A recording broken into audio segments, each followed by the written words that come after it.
Додека автоиндустријата се уште ги сумира резултатите од минатата година, независните аналитичари веќе излегоа со првите топ листи на најпродавани возила. За почеток по марки, бидејќи податоците за нив најлесно се собираат.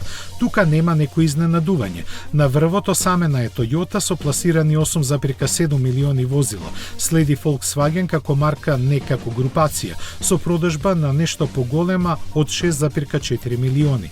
Разликите веќе зад нив се намалуваат, па така Ford, кој има продадено 4,7 милиони возила, е за само 100.000 подобар од Honda.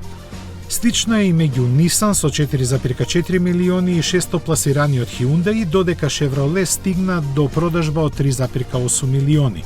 Зад него е Kia со милион помалку, а топ 10 листата ја заокружуваат Mercedes и BMW со 2,5, односно 2,2 милиони продадени возила во 2019 година.